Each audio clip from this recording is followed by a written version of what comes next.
Welcome to Vattamesha podcast into the depths. ഇന്ന് നമ്മുടെ കൂടെ ഒരു സ്പെഷ്യൽ ഗസ്റ്റാണ്. അതായത് നമുക്കറിയാം ഇന്ന് ഒരുപാട് കൺഫ്യൂഷൻസ് ഉള്ളൊരു സെഷനാണ് നമ്മളിന്ന് ഡിസ്കസ് ചെയ്യാൻ പോകുന്നത്. എല്ലാവരുടെയും കൺഫ്യൂഷൻസ് മാറ്റാൻ പറ്റും എന്ന പ്രതീക്ഷ എനിക്ക് ഒരുപാടുണ്ട്. കാരണം നമുക്കറിയാം ഇന്നത്തെ ഒരു ഏറ്റവും വലിയൊരു പ്രോബ്ലമാണ് പാരൻറ്റിങ് എന്നുള്ളത്. കാരണം ഒരുപാട് കൺഫ്യൂഷൻസ് ഉണ്ട്. പ്രാക്ടിക്കലി എങ്ങനെ അത് പോസിബിൾ ആക്കാം, നല്ലൊരു പാരൻറ്റ് എങ്ങനെയാവാം, അല്ലെങ്കിൽ കുട്ടികളെ നമുക്ക് എങ്ങനെ നന്നായിട്ട് മോട്ടിവേറ്റ് ചെയ്യാം, ഇന്ന് കാണുന്ന പല പ്രശ്നങ്ങളും നമുക്ക് എങ്ങനെ സോൾവ് ചെയ്യാം എന്നൊക്കെ ഒരു പരിധിവരെ നമുക്ക് ഈ ഒരു സെഷനിലൂടെ ഡിസ്കസ് ചെയ്യാൻ പറ്റും എന്ന പ്രതീക്ഷയോടെ നമുക്ക് നമ്മുടെ ഗസ്റ്റിനെ സ്വാഗതം ചെയ്യാം. I welcome mister Muees Khadikkal, relationship coach and consultant psychologist. Welcome sir. Thank you. Sir, ഒരുപാട് നന്ദി ആദ്യം തന്നെ പറയാം കേട്ടോ. കാരണം നമുക്കറിയാം ഇന്നത്തെ ഒരു കാലഘട്ടം എന്ന് പറയുന്നത് വളരെ ഒരു കൺഫ്യൂഷൻ സ്റ്റേജിലൂടെയാണ് പോകുന്നത്. എന്താണ് ദ റിയൽ പാരൻറ്റിങ്? നമ്മൾ പണ്ട് പറയും തള്ള ചവിട്ടിയ പിള്ളയ്ക്ക് കേടില്ല എന്ന് പറയുന്നത്. പക്ഷേ അത് നമ്മൾ അന്നത്തെ ഒരു ജനറേഷനിൽ സംസാരിച്ചിരുന്നൊരു കാര്യമാണ്. പക്ഷെ ഇന്നതല്ല. ഇന്ന് നമ്മൾക്ക് അതുമായി യാതൊരു ബന്ധവുമില്ലാത്ത രീതിയിലാണ് നമ്മുടെ പാരൻറ്റിങ് ചെയ്യേണ്ടതെന്നാണ് പലരും പറയുന്നത്. സോ ഈ ഒരു കൺഫ്യൂഷൻസ് ഒക്കെ നമുക്കൊന്ന് മാറ്റാൻ സാറ് നമ്മുടെ കൂടെ കട്ടയ്ക്ക് നിൽക്കും എന്നുള്ള പ്രതീക്ഷയോടുകൂടി നമുക്ക് തുടങ്ങാം. സോ ഫസ്റ്റ് ഓഫ് ഓൾ നമുക്ക് അഡോളസെൻ്റ് ഏജിൽ നിന്ന് ഒന്ന് സ്റ്റാർട്ട് ചെയ്യാം. ഈ അഡോളസെൻ്റ് ഏജ് എന്ന് പറയുമ്പോൾ കുട്ടികളാണോ എന്ന് ചോദിച്ചു കഴിഞ്ഞാൽ കുട്ടികളല്ല, മുതിർന്നവരാണോ എന്ന് ചോദിച്ചു കഴിഞ്ഞാൽ മുതിർന്നവരല്ല. അവർക്ക് തന്നെ കൺഫ്യൂഷൻ ആയിട്ടുള്ളൊരു സ്റ്റേജാണ് ഈ അഡോളസെൻ്റ് എന്ന് പറയുന്നത്. ഇപ്പോൾ ഒരു കുട്ടി, പാരൻസ് എല്ലാവരും അല്ലെങ്കിൽ എല്ലാവരും കൂടെ നിൽക്കുന്ന ഒരു സമയത്ത് ഒരു കുട്ടി വന്ന് നിൽക്കുകയാണെന്നുണ്ടെങ്കിൽ ആ കുട്ടിയുടെ അടുത്ത് പറയും, നീ ഒരു കൊച്ചാണ്, ഇവിടെ കേൾക്കേണ്ട കാര്യമൊന്നുമല്ല നീ കേൾക്കുന്നേ പോ എന്ന് പറയും. അവൻ എന്തെങ്കിലും ഒരു തെറ്റ് ചെയ്ത് കഴിഞ്ഞാൽ ആ കുട്ടിയുടെ അടുത്ത് പറയും, എന്താ പറയുക, നീ കുട്ടിയാണോ, നീ മുതിർന്നൊരു കൊച്ചല്ലേ എന്ന് പറയും. സോ അവനിക്ക് തന്നെ തോന്നുകയാണ് ഞാൻ കുട്ടിയാണോ മുതിർന്ന ഒരാളാണോ എന്നുള്ളത്. സോ ദാറ്റ് ഇസ് എന്താ പറയുക ഇമ്പോർട്ടൻസ് ഓഫ് അഡോളസെൻ്റ് പീരീഡ് എന്ന് പറയുന്നത്. സാറിന് ഈ ഒരു പോയിന്റിൽ എന്താ പറയാനുള്ളത്? തീർച്ചയായിട്ടും ആ ഒരു കൺഫ്യൂഷൻസ് എപ്പോഴും അല്ലെങ്കിൽ ക്ലാരിറ്റി ഇല്ലായ്മ എപ്പോഴും നമുക്ക് ഡിസ്ട്രെസ് ഉണ്ടാക്കിയുള്ളൂ. കുട്ടികൾക്ക് ക്ലാരിറ്റി ഉണ്ടാക്കി കൊടുക്കലാണ് പ്രധാനം. അവരുടെ ഏജ് അങ്ങനെയാണ് എന്നാണ് നമ്മൾ പൊതുവെ പറയുക. And it is science and it is theory. അങ്ങനെയാണ് ഈ ഒരു ഏജ് എന്ന് പറഞ്ഞാൽ അവർ they are not adult, they are not neither, എന്താ പറയുക, അവർ കിഡ്സും അല്ല എന്നുള്ളത് നമുക്ക് പറയുന്നൊരു കാര്യമാണ്. പക്ഷേ they need some clarity what they are seeking is for. അവരതിനു വേണ്ടിയിട്ട് ആഗ്രഹിക്കുന്നത്. ആ ക്ലാരിറ്റി ശരിക്കും പറഞ്ഞാൽ ഇല്ലാത്തത് കുട്ടികൾക്കല്ല, പാരൻസിനാണ്.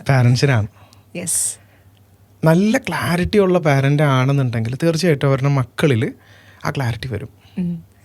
അതായത് എങ്ങനെയുള്ളൊരു അഡൾട്ട് ആകാനാണ് ഇയാൾ സാധ്യത എന്ന് നമുക്ക് തിരിച്ചറിയാനാകുന്ന ഒരു ടൈമാണ് അഡോളസൻസ്. വേറൊരു രീതിയിൽ കൊണ്ട് പറയാം, എങ്ങനെയുള്ള കുട്ടിയായിരുന്നു ഇയാളെന്ന് കൂടി നമുക്ക് മനസ്സിലാക്കാൻ പറ്റിയ ഒരു ഏജ് കൂടിയാണ് adolescence. We can predict the future also and also the past. We can say the past, what they were. എങ്ങനെയുള്ള വെച്ചായിരുന്നു, എങ്ങനെയാണ് വളർന്ന് വന്നത്, ഇനി എന്താണ് പോസിബിലിറ്റി. അവിടെയും ഞാൻ പറഞ്ഞു വരുന്നത് ഒരു കോൺക്രീറ്റ് ഐഡിയ അല്ല പറയുന്നത്, ഇങ്ങനെ ആകൂ എന്നല്ല. ഓക്കെ, അപ്പോൾ ഇതാണ് എനിക്കതിൽ ഉള്ള ഫസ്റ്റ് ഒരു കോമന്റ് എന്ന് പറയുന്നത്. ഓക്കെ, ഇപ്പോൾ ഞാനൊക്കെ ചെറുപ്പത്തിൽ ഇങ്ങനെ ഇരിക്കുമ്പോൾ ഉമ്മച്ചിയൊക്കെ പറയും, നീ എന്താ ഇവിടെ നിൽക്കുന്നത്? ഞാൻ പറയും ഒന്നുമില്ല, വലിയ കയ്യിലിട്ട് ഇളക്കുന്നിടത്ത് ചെറിയ കയ്യിൽ വന്ന് ഇളക്കണ്ടെന്ന് പറയും. അതെ, ഒരുപാട് തവണ ഞാനിതൊക്കെ കേട്ടിട്ടുണ്ട്. അപ്പോൾ ഇങ്ങനെ കുട്ടികളുടെ എങ്ങനെ നമുക്ക് പറഞ്ഞു കൊടുക്കാം? അതായത് ഇപ്പോൾ എൻ്റെ അടുത്ത് പറയുന്നത് വലിയ കയ്യിലിട്ട് ഇളക്കണടുത്ത് ചെറിയ കയ്യിൽ വന്ന് ഇളക്കണ്ട എന്നൊരു കമന്റാണ് എൻ്റെ ഉമ്മയൊക്കെ പറയാറുണ്ട്. ഉമ്മ മാത്രമല്ല ഒരുപാട് പേര്, മുത്തുമ്മമാരും ചാച്ചിമാരും ഒക്കെ പറയുന്നത്. സോ ഒരു കുട്ടി ഇങ്ങനെ ഒരു ഇഷ്യൂ സംസാരിക്കുന്നിടത്ത് ഇങ്ങനെ വന്ന് നിൽക്കുകയാണെന്നുണ്ടെങ്കിൽ എങ്ങനെ നമുക്ക് അവനെ പറഞ്ഞ് മനസ്സിലാക്കി കൊടുക്കാൻ പറ്റും? ആ കുട്ടിക്ക് അപ്പോഴും ആ കുട്ടി ആഗ്രഹിക്കുന്നത് what is my position here എന്നതാണ്. എല്ലാവർക്കും അത് തന്നെയാണ്. ഇപ്പോൾ എനിക്കാണെങ്കിലും ഇനിയിപ്പോൾ രേഷ്മയ്ക്കാണെങ്കിലും ഒക്കെ we are seeking what is my position here. Otherwise അതിൻ്റെ പ്രശ്നം എന്താണെന്ന് വെച്ച് കഴിഞ്ഞാൽ നമ്മുടെ റോൾ എന്താണെന്ന് മനസ്സിലാകാത്ത ഒരിടത്ത് നിൽക്കുക. And that is going to be the big danger in our life. വലിയൊരു ക്യാവസാണ് അത്. എന്ന് വെച്ച് കഴിഞ്ഞാൽ നമുക്കറിയില്ലല്ലോ എന്താ നമ്മുടെ പണി, നമ്മളാരാ, ഇവിടെ ഞാൻ എന്തിനാ, അത് മറ്റേ ഇത് ഡയലോഗ് പറയണ പോലെ ഞാൻ ആരാ ചേട്ടാ എന്ന് പറയണ പോലെ. അപ്പോൾ ശരിക്കും ആ കുട്ടി അടുത്ത് വന്ന് നിൽക്കുമ്പോൾ we have to give them some clarity about that.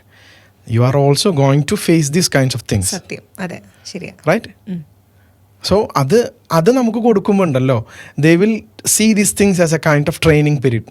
അതെ, എന്ത് കേൾക്കണം, എന്ത് കേൾക്കണ്ട, എങ്ങനെ മനസ്സിലാക്കണം, എങ്ങനെ മനസ്സിലാക്കണ്ട എന്നുള്ളത് അല്ലേ. അതിനുള്ള അവസരം നമ്മൾ ഇല്ലാതാക്കുന്നത് പിന്നീട് നമ്മൾ ഖേദിക്കേണ്ടി വരും. അതെ, കാര്യം പല ഡിസിഷൻസിലും അവർ മുതിർന്നവരെ പോലെ പെരുമാറുന്നില്ല എന്ന് പറയുന്നൊരു പരാതി വരുന്നൊരു ഘട്ടം വരും. അപ്പോൾ നമ്മൾ അവരുടെ തീരുമാനത്തിൽ ചിലപ്പോൾ നമ്മൾ കൂടി പെടും. അതെ, നമ്മൾ കൂടി അതിൻ്റെ ഭാഗമാകും. അതെ, ശരിയാ എന്നാണ് എനിക്ക് അതിനകത്ത് പറയാനുള്ളത്. ഇപ്പോൾ നമ്മളിപ്പോൾ അഡോളസൻസിൻ്റെ നെഗറ്റിവിറ്റി എന്ന് പറഞ്ഞത് വളരെ കൂടുതലായിട്ട് എല്ലാവരും പറയാറുണ്ട്. പണ്ടത്തെ ജനറേഷനിലും പറയാറുണ്ട്. ഇപ്പം എൻ്റെ വാപ്പയൊക്കെ പറയും, ഞാനൊക്കെ സ്കൂളിൽ പോകാനായിട്ട് ചെരുപ്പില്ലായിരുന്നു, എന്താ പറയുക, ഒരുപാട് കഷ്ടപ്പെട്ടിട്ടുണ്ട്, ഭക്ഷണം പോലും ഇല്ലായിരുന്നു, ഞാൻ 9ാം ക്ലാസ്സിൽ 8ാം ക്ലാസ് 8 വയസ്സുള്ളപ്പോൾ ഞാൻ പണിക്ക് പോയി തുടങ്ങിയതാണ് എന്നൊക്കെ എൻ്റെ വാപ്പ പറയും. ഇപ്പം ഞാൻ എൻ്റെ പിള്ളേരുടെ അടുത്ത്, എൻ്റെ പിള്ളേരെന്ന് പറഞ്ഞാൽ എൻ്റെ സ്റ്റുഡൻസിൻ്റെ അടുത്ത് പറയുന്ന ഒരു കാര്യമാണ്, ഞാൻ MA പഠിക്കുമ്പോഴാണ് എനിക്ക് ഫോൺ കിട്ടിയത്, നിങ്ങൾക്ക് ഇപ്പോഴേ ഫോണുണ്ട് എന്നൊക്കെ. അപ്പോൾ ഈ ഒരു തിങ്കിങ്, അല്ലെങ്കിൽ ഇത് നമ്മൾ കണ്ടിന്യൂസ് ആയിട്ട് കാലങ്ങളോളം പോയിക്കൊണ്ടിരിക്കുന്ന ഒരു കാര്യമാണ്. എൻ്റെ വാപ്പ പറഞ്ഞതല്ല, ഞാനിപ്പോൾ എൻ്റെ പിള്ളേരുടെ അടുത്ത് പറയുന്നത്. അപ്പോൾ ഇവര് ശരിക്കും ഇങ്ങനെ പറയാൻ പാടില്ല എന്ന് പറയും, നമ്മുടെ ജനറേഷൻ വെച്ച് കമ്പയർ ചെയ്യാൻ പാടില്ല എന്ന് പറയും, അവർക്കത് ഇഷ്ടമല്ല. അപ്പോൾ ഇതിന് നമുക്ക് എങ്ങനെയാ അവർക്ക് ഒരു ഇൻട്രസ്റ്റിംഗ് ആയിട്ട് കാര്യങ്ങൾ പറഞ്ഞു കൊടുക്കാൻ പറ്റുക? ഓക്കെ, അതായത് ചിലപ്പോൾ പറയുന്ന ആളുകൾ ഉദ്ദേശിക്കുന്നത് എന്തായിരിക്കാം, അവർ പറയുന്നത് നിങ്ങൾ യു ആർ വെരി ഫോർച്ചുനേറ്റ് എന്നാണ്. അതെ, റൈറ്റ്. അവർ വേറെ പറയാൻ ഉദ്ദേശിക്കുന്നതെന്ന് വെച്ച് കഴിഞ്ഞാൽ you should be very grateful ആയിരിക്കണം, നിങ്ങൾ ഭയങ്കര നന്ദിയുള്ളവരായിരിക്കണം എന്നുള്ള. പക്ഷേ ഈ പറയുന്ന ആളുകളെ നമ്മൾ നിരീക്ഷിച്ചു കഴിഞ്ഞാൽ ഒരു വിഷയം എന്താണെന്ന് വെച്ച് കഴിഞ്ഞാൽ, most of them are not grateful about their past. Because അതുകൊണ്ടാണ് പല പാരൻസും പറയുന്നത് എനിക്കോ കിട്ടിയില്ല. റൈറ്റ്, ആ ഒരു ഫ്രേസ് ശ്രദ്ധിച്ചിട്ടില്ലേ, എനിക്കോ കിട്ടിയില്ല, എൻ്റെ മക്കൾക്കെല്ലാം കിട്ടണം എന്ന് പറഞ്ഞാൽ ഇവർ ഒരേ സമയം ഇത് പറയുമ്പോൾ പോലും അകത്ത് ഇവർ ആ കാലത്തെ വളരെ നന്ദിയോടുകൂടിയല്ല സ്മരിക്കുന്നത്. അപ്പോൾ ഇവരിൽ നിന്ന് അവരിലേക്ക്, കുട്ടിയിലേക്ക് പോകുന്നത് A kind of missing something, A kind of എന്താ പറയുക, ഒരു സപ്രസ്ഡ് ഏജ്, കുറേ ദുരിതങ്ങൾ അനുഭവിച്ച കാലം എന്നാണ് പറയുക. സോ കേൾക്കുന്ന കുട്ടികളിൽ ഉണ്ടാവുക, ആ കാലത്തോട് ഉണ്ടാവുക ഒരു ആത്മബന്ധമല്ല, പകരം അത് തന്നിൽ ആവർത്തിക്കാതിരിക്കാനുള്ള ഡിഫെൻസുകളാണ്. സത്യം, ശരിയാ. റൈറ്റ്.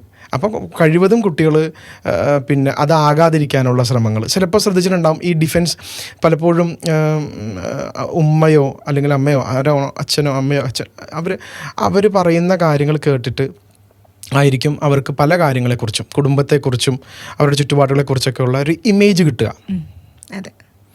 സോ ഇവരാണ് എന്നെ ഇങ്ങനെ ആക്കിയത്, ഈ ഒരു സൊസൈറ്റിയാണ് എന്നെ ഇങ്ങനെ രൂപപ്പെടുത്തിയത് മുതലായ ചില പ്രയോഗങ്ങൾ വരുമല്ലോ. ലൈക്ക് ഞാനിങ്ങനെയാണ് കടന്നു വന്നത്, അതിന് കാരണം അവരാണ്, ഇവരാണ്. സോ ഇവരുദ്ദേശിക്കുന്നത്, കൊടുക്കാൻ ആഗ്രഹിക്കുന്നത് നിങ്ങൾ ഇതിനേക്കാൾ മെച്ചപ്പെട്ട് വരണമെന്നാണ്. ബട്ട് പാരൻസ് ചെയ്യുന്നത് അറിഞ്ഞോ അറിയാണ്ടോ ചെയ്യുന്നതെന്ന് വെച്ച് കഴിഞ്ഞാൽ they are leading these children to the same fate. അവരെന്താണെന്ന് വെച്ച് കഴിഞ്ഞാൽ ഈ ചുറ്റുപാടിനോട് ഇതേ മനോഭാവത്തോടു കൂടി പ്രതികരിക്കും. എന്താ സംഭവിക്കുക? Output is the same. പാരൻസിന് എങ്ങനെയാണോ അവരുടെ ജീവിതം അന്ന് ഭവിച്ചത് അതായത് ഞാൻ ഇത്രയാണ് ഉദ്ദേശിച്ചത്, നമ്മുടെ ചുറ്റുപാടിനോട്, നമ്മുടെ ചുറ്റുമുള്ള ആളുകളോട് നമ്മൾ എങ്ങനെയാണോ അവർ ചെയ്തതിനോട് നമ്മൾ റെസ്പോണ്ട് ചെയ്യുന്നത്, അതനുസരിച്ചിട്ട് നമ്മൾ അതിനെ കാണുന്നതിനനുസരിച്ചിട്ട് നമ്മുടെ സാധ്യതകളും അവസരങ്ങളും മാറുമെന്നാണ് പറഞ്ഞു വന്നത്. അതെ, ശരിയാണ്. നമ്മൾ അതിനെ റിപ്പീറ്റ് ചെയ്യാനാണ് കുട്ടികളെ പഠിപ്പിക്കുന്നതെന്നുണ്ടെന്നുണ്ടെങ്കിൽ ചിലപ്പോൾ നമ്മൾ അവർക്ക് കൊടുക്കുന്നത് വളരെ റിഗ്രറ്റുകൾ മാത്രമാണെന്നുണ്ടെങ്കിൽ കുട്ടികൾ അതേപോലെ തന്നെ ആയിരിക്കും പോവുക. നേരെ മറിച്ച് അവർക്ക് നമ്മൾ കൊടുക്കുന്നത് kind of confidence, we can still, നമുക്കിതിൽ നിന്ന് മറികടക്കാനായിട്ട് സാധിക്കും. നമ്മുടെ നോട്ടങ്ങൾ എനിക്ക് ഇന്നതുപോലെ, അത് ഞാൻ കണ്ടതിൽ ചില പിശകുകളുണ്ട്, അതുകൊണ്ടായിരിക്കാം ചിലപ്പോൾ എന്ന ഒരു കോട്ട് കൂടി അവിടെ നമുക്ക് കൊടുക്കാനായിട്ട് പറ്റിയാൽ കുട്ടികളതിനെ കാണുന്നതിലെ രീതി വ്യത്യാസം വരും. ഇപ്പോൾ സാറ് പറഞ്ഞപ്പോഴാണ് ഒരു കഥ പെട്ടെന്ന് ഓർമ്മ പോകുന്നത്. ഒരു ഫാമിലി, ആ ഫാമിലിയിൽ അച്ഛൻ എന്നും കള്ളു കുടിച്ചിട്ട് വീട്ടിൽ വന്നിട്ട് അമ്മയെ തല്ലും. അപ്പോൾ അവർക്ക് 2 ആൺകുട്ടികളാണുള്ളത്. ആ 2 ആൺകുട്ടികൾ അതിൽ നിന്ന് പഠിച്ച പാഠം 2. എൻ്റെ അച്ഛൻ എപ്പോഴും കള്ളു കുടിക്കുന്നുണ്ട്, അതുകൊണ്ട് ഞാൻ കള്ളു കുടിച്ചു. മറ്റേ കുട്ടിക്ക് അതിൽ നിന്ന് മനസ്സിലായത് എൻ്റെ അച്ഛൻ എന്നും കള്ളു കുടിച്ച അമ്മയെ തല്ലും, അതുകൊണ്ട് ഞാൻ തീരുമാനിച്ചു ഒരിക്കലും അച്ഛനെ പോലെ ആവരുതെന്നുള്ളത്. അപ്പോൾ ഈ 2 കോൺസെപ്റ്റിലേക്ക് എത്താൻ ചാൻസ് ഇല്ലേ? How they see the things. അവർ ചിലപ്പോൾ ആരിലൂടെയാണ് ചുറ്റുപാടിനെ കാണുന്നത്, അച്ഛനിലൂടെയാണ് കാണുക എന്നൊരു രീതിയുണ്ട്, അമ്മയിലൂടെ കാണുന്നത് ഒരു രീതിയാണ്. അച്ഛനിലൂടെ കാണുമ്പോൾ സ്വാഭാവികമായിട്ടും ആ കുട്ടിക്ക് വന്നിട്ടുണ്ടാവുക കൈൻഡ് ഓഫ് എന്താ പറയുക, ഒരു ഹെയ്റ്റാണ് ചുറ്റുപാടിനോട്. Why I am like this, ഇങ്ങനൊരു ചോദ്യമാണല്ലോ പലരെയും അഡിക്ഷനിലേക്കൊക്കെ എത്തിക്കുന്നത്. അതാണ് അവരുടെ ന്യായമായി അവർ കാണിക്കുന്നത്. സെയിം മെൻറ്റാലിറ്റി അതിനോട് നമുക്കൊരു വല്ലാത്ത ഒരു എന്താ പറയുക ആഭിമുഖ്യം, ഒരു ഫാൻ എന്ന കൺസെപ്റ്റ് വന്നു കഴിഞ്ഞാൽ ദേ വിൽ റാഷണലൈസ്. അച്ഛൻ ചെയ്യുന്നതിനെല്ലാത്തിനെയും അവർ ന്യായീകരിക്കും. അമ്മ ത്രൂ കാണുന്നതാണ്, ലൈഫിനെ കാണുന്നതാണ് രണ്ടാമത് പറഞ്ഞ കേസ്. സോ ആ കുട്ടിയെ എങ്ങനെ ആയിരിക്കും കാണുക? തീർച്ചയായിട്ടും മറ്റേ ആളെ ഒപ്പോണൻ്റ് ആയിട്ടായിരിക്കും കാണുക. ഇതാണ് അവിടെ സംഭവിക്കുന്നത്. ബാലൻസിങ് സാധ്യമാകേണ്ടതുണ്ട്. ശരിക്കും രണ്ട് പക്ഷത്തു നിന്നും ഒരു ബാലൻസിങ് സാധ്യമാകേണ്ടതുണ്ട്. ബാലൻസിങ് ഇല്ലാത്തത് പലപ്പോഴും കുട്ടികളിൽ എന്താ പറയുക, കുറേയൊക്കെ പറഞ്ഞാൽ ഞാൻ നേരത്തെ സൂചിപ്പിച്ചില്ലേ, ഏതെങ്കിലും ഒരു പാരൻറ്റിൻ്റെ അതേ ഫെയ്റ്റ് തന്നെ കുട്ടികളിൽ ആവർത്തിക്കാൻ കാരണമാവും. അതെ, ശരിയാണ്. ഓക്കെ, ഇനി നമുക്ക് അഡോളസെൻസ് ഏജ് എന്ന് പറയുമ്പോൾ ഭയങ്കര ക്രിയേറ്റിവിറ്റി കൂടുന്നൊരു ടൈമാണ് കുട്ടികൾ. എനർജിയുടെ പീക്ക് ലെവലാണ് കുട്ടികൾ. ഡാൻസ് ആയിക്കോട്ടെ, പാട്ടായിക്കോട്ടെ, പഠിക്കാൻ രണ്ടഭിപ്രായമുള്ള ഒരുപാട് ആൾക്കാരുണ്ട്. പക്ഷെ അവരുടെ ക്രിയേറ്റിവിറ്റി ലെവൽ എന്ന് പറയുന്നത് നമുക്ക് ഇമാജിൻ ചെയ്യാൻ പറ്റാത്ത അത്ര ഒരു ക്രിയേറ്റീവ് ലെവലാണ്. പക്ഷേ അതിനെ കറക്റ്റായിട്ട് ഹാൻഡിൽ ചെയ്യാനും എങ്ങനെ അവരെ ഫോക്കസ് കറക്റ്റായിട്ട് കൊടുക്കണം എന്നൊരു കൺഫ്യൂഷൻ പാരൻസിനുണ്ട്, അതേപോലെ തന്നെ ടീച്ചേഴ്സിനുമുണ്ട്. അപ്പോൾ ഈ അഡോളസെൻസിൻ്റെ ഈ ക്രിയേറ്റിവിറ്റി അല്ലെങ്കിൽ അവരിൽ നമ്മൾ നെഗറ്റീവ്സ് കൂടുതൽ പറയുമ്പോഴും അവർക്ക് ഒരുപാട് പോസിറ്റീവ് സൈഡ്സ് ഉണ്ട്.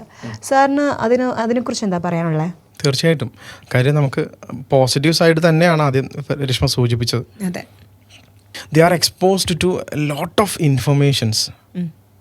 ഇന്നിപ്പോൾ ChatGPT മറ്റ് ജെമിനിയും ഒക്കെ എല്ലാം കൂടെ അല്ല ചോദിക്കുക എന്താ വേണ്ട, അങ്ങനെ നോക്കിക്കഴിഞ്ഞാൽ അവരുടെ മുമ്പിൽ വലിയൊരു ബഹർ തന്നെയാണ്, ഒരു കടൽ തന്നെ, ഒരു ലോകം തന്നെയാണ് അവരുടെ മുമ്പിൽ. ഇൻഫർമേഷൻസിൻ്റെ കാലഘട്ടമാണല്ലോ. ഇൻഫർമേഷൻസിൻ്റെ കാലഘട്ടം എന്ന് പറയാൻ പറ്റില്ല, ഇറ്റ് ഓൾറെഡി പാസ്റ്റ്. പക്ഷേ എങ്കിൽ പോലും അവരുടെ മുമ്പിൽ ഇത്രയും സാധ്യതകളുണ്ട്. ക്രിയേറ്റിവിറ്റി എന്താണെന്ന് ഒരു പ്രമുഖനായ ഒരു ആർട്ടിസ്റ്റ് പറഞ്ഞതുപോലെ, it is nothing from vacuum.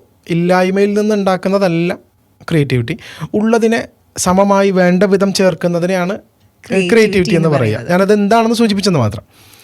കുട്ടികൾക്ക് അതിനുള്ള അവസരങ്ങൾ, എക്സ്പ്ലോർ ചെയ്യാനുള്ള അവസരങ്ങളാണ് വേണ്ടത്. അവിടെ നമുക്ക് ശരിക്കും പറഞ്ഞാൽ എക്സ്പ്ലോറിങ് സംഭവിക്കുന്നത് കൂടുതലായിട്ടും വേണ്ടത് വീട്ടിൽ അതേപോലെ തന്നെ സ്കൂളിലൊക്കെയാണ്. പക്ഷേ എന്തുകൊണ്ടോ നമ്മുടെ ഇപ്പോഴത്തെ സാഹചര്യം കൊണ്ടിട്ട് അവർക്ക് അതിനുള്ള അവസരങ്ങൾ കിട്ടുന്നില്ല. പലപ്പോഴും ഇത് കുട്ടികളെ പലപ്പോഴും ഏതെങ്കിലും അഡിക്ഷൻസിലേക്കൊക്കെ കൊണ്ടുപോകുന്നുണ്ട്. കാര്യം അവർക്ക് എക്സ്പ്ലോർ ചെയ്യാനുള്ള അവസരങ്ങൾ ഇല്ല. They have lot of informations, they have lot of chances and possibilities around. പക്ഷെ അവർക്ക് അതൊന്നും എന്ത് ചെയ്യാൻ പറ്റുന്നില്ല, യൂസ് ചെയ്യാനായിട്ട് പറ്റുന്നില്ല. സ്റ്റിൽ ദേ ആർ, അവരുടെ ചിന്ത എന്ന് വെച്ച് കഴിഞ്ഞാൽ ഇതൊക്കെ ഉണ്ടായിട്ടും എനിക്ക് എന്താണ് അതൊന്നും സാധ്യം ആകാത്തത്, എക്സ്പ്ലോർ ചെയ്യാൻ. കാര്യം അവരിപ്പോഴും എന്തൊക്കെയോ കൊണ്ട്, അവരുടെ മൈൻഡ് കൊണ്ട് അവരിപ്പോഴും സ്റ്റക്കാണ്.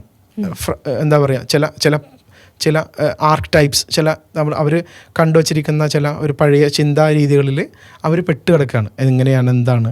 പക്ഷെ അത് എക്സ്പ്ലോർ ചെയ്യാൻ ഞാൻ ഉദ്ദേശിച്ചത്, ഞാൻ ശരിക്കും ആ വേർഡ് തന്നെയാണ് ഉദ്ദേശിച്ചത്. എന്ന് വെച്ച് കഴിഞ്ഞാൽ പരമാവധി പരീക്ഷിച്ചും ട്രയലാക്കിയും ചെയ്തും എററും ഒക്കെ നോക്കി, അങ്ങനെ മാറി മാറി പരീക്ഷിച്ചൊക്കെ നോക്കാൻ വേണ്ടിയിട്ടുള്ള അവസരങ്ങൾ കുട്ടികൾക്ക് കുറവാണ്. കാര്യം it's a kind of narrow path. കുറച്ചുകൂടി വിശദമായി പറഞ്ഞു കഴിഞ്ഞാൽ ഇങ്ങനെയാകണം, ഇങ്ങനെയാണ്, ഇതാണ്. അപ്പോൾ വിദ്യാഭ്യാസം മാത്രം നമുക്കതിൻ്റെ നല്ലൊരു ഉദാഹരണമാണ്. 10 കഴിഞ്ഞാൽ +2 ആയിരിക്കണം, +2 കഴിഞ്ഞാൽ ഡിഗ്രി ആയിരിക്കണം. Look how the thought going. ഇങ്ങനെയാണ് ആ പാറ്റേൺ പോവുക. Why they are not giving some chances to explore other things also. കാര്യം എന്താണെന്ന് വെച്ച് കഴിഞ്ഞാൽ അത് പൊതുവെ മനുഷ്യൻ്റെ ഒരു പ്രകൃതമാണ്. സിമിലർ ആയിട്ടുള്ള അറ്റ്മോസ്ഫിയറിൽ നിന്ന് മാറുമ്പോൾ ഉണ്ടാകുന്ന ബുദ്ധിമുട്ടുകൾ പേടിച്ചിട്ട് അവരെന്ത് ചെയ്യും, എപ്പോഴും കംഫർട്ടിൽ തന്നെ നിൽക്കാനായിട്ട്.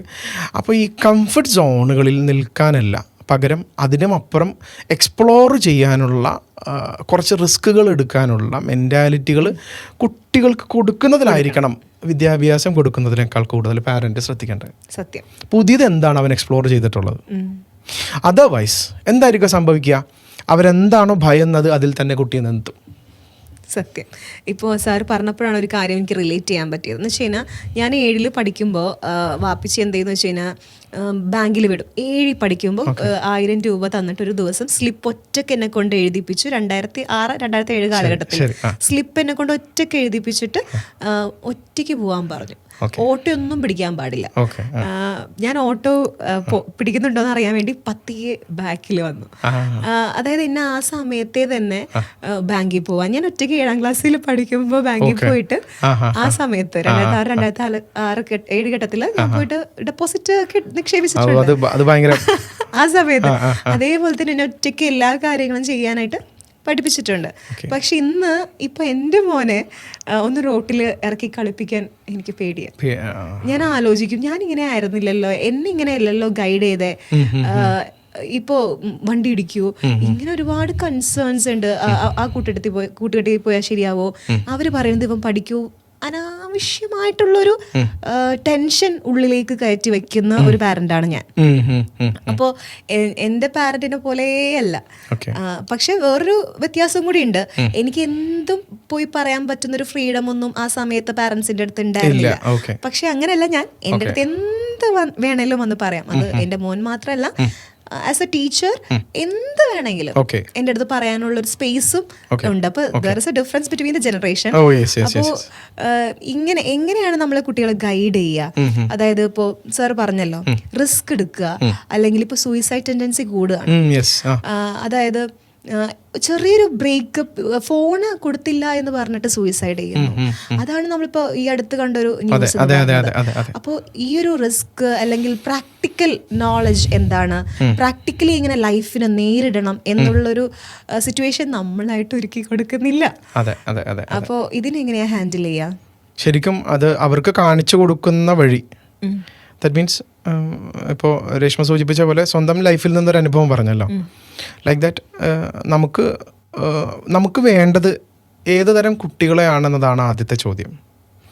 അല്ല, അതേപോലെ തന്നെ രണ്ടാമതൊരു ചോദ്യമുണ്ട്, what type of middle age we are going to see.